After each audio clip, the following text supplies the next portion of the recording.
Apex Legends is not fun.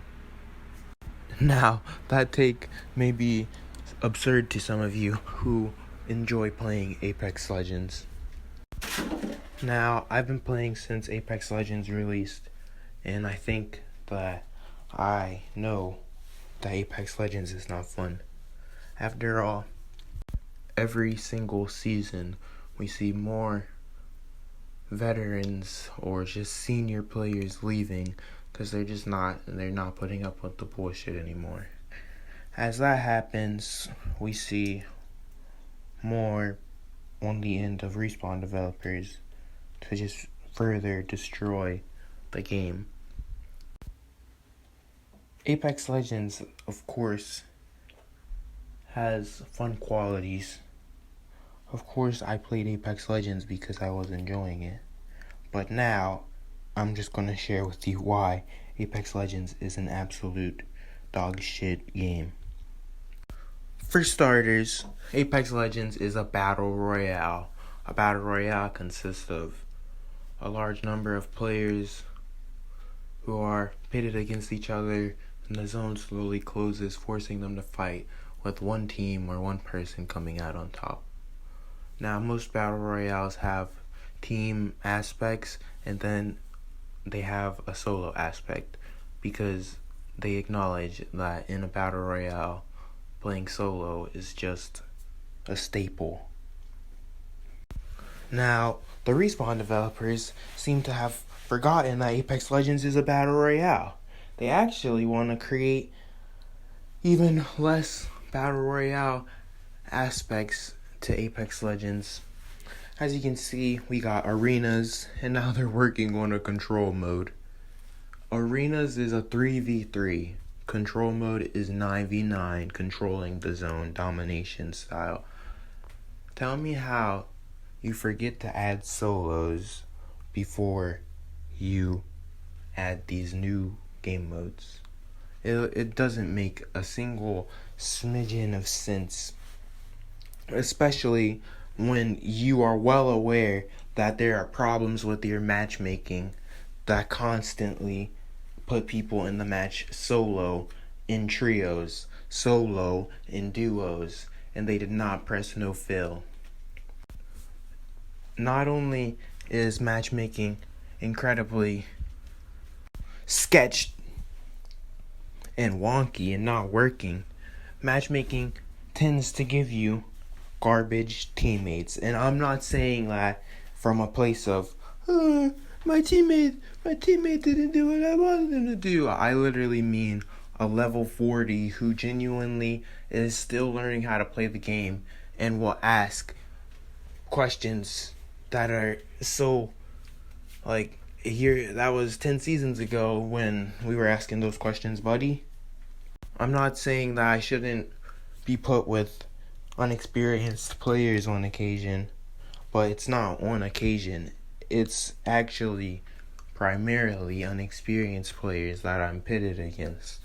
For example, I go into ranked today, I get a level 40 and some other person, and the champ is actually an 80k Bangalore, a 20k Bloodhound, and then they just have some random who has like 400 kills.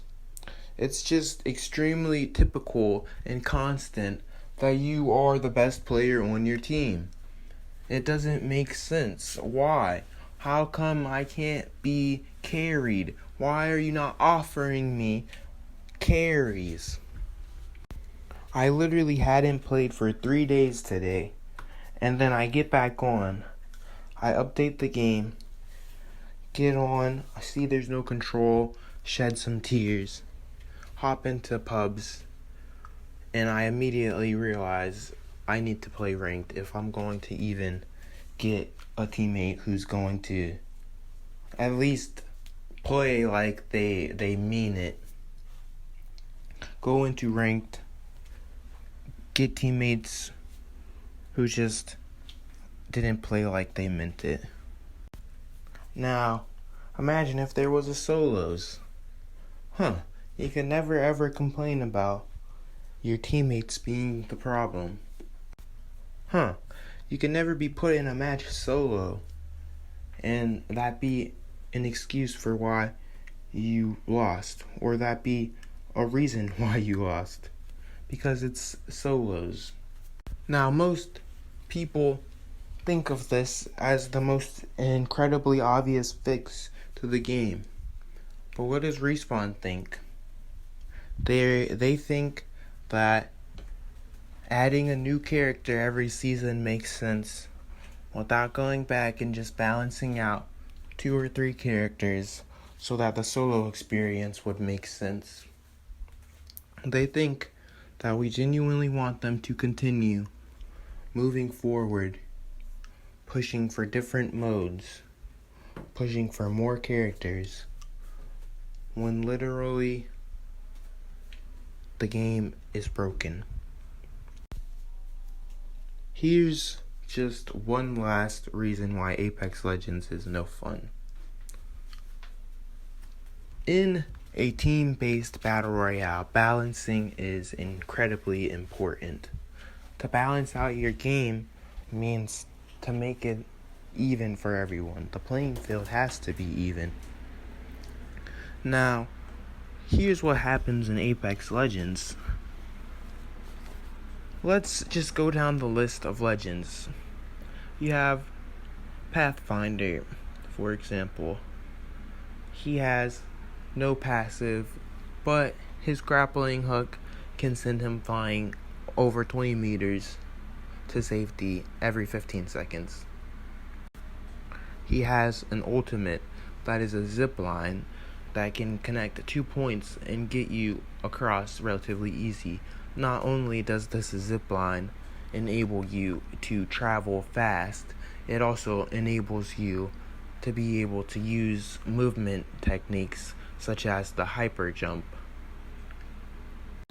Now, while Pathfinder may not be the most ability stacked, he is relatively useful and he is incredibly popular of a pick. Now, let's look at someone such as Octane. Octane, he has heroin speed, passive healing, the ability to double jump. He has a jump pad which is arguably more effective than a zip line. And on top of all of that, he is a top pick consistently. Now, tell me why these 2 characters exist in a game and they are expected to not be picked over a person like Lifeline. Lifeline is a support legend. She has no movement abilities. Her ultimate comes practically twice in one game. Her tactical ability comes every 50 seconds. She's the most locked on the ground other than someone like Fuse or Mirage. Let's look at Mirage, for example. Tell me this is balanced. Your passive ability only activates if your teammates are dead or if you are dead. You go invisible upon getting knocked, and you invisibly respawn teammates into the match on a respawn beacon, or revive them on the ground, invisible.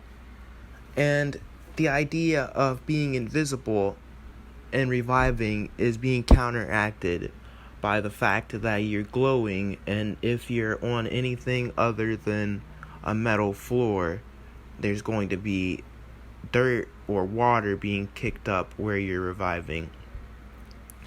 What's the point of it being invisible if it's not invisible? Okay, let's look at his tactical ability. Send out a decoy. This decoy has fallen off of a rock and died As soon as you send out your decoy, there's an incredibly high chance that your decoy is literally just going to dissipate into nothingness. He is the epitome of a joke. Why? Why do you insist on being such a cancerous company? Look at who they're adding this season. Newcastle. Fortified. Ultimate Jump. Come on. Create a giant wall. Just tell me that it makes sense to continue on without having had corrected your mistakes before. And it's not like they're oblivious, because everyone in the Apex community is experiencing these problems, and they're just not being fixed. This is why I no longer play Apex Legends.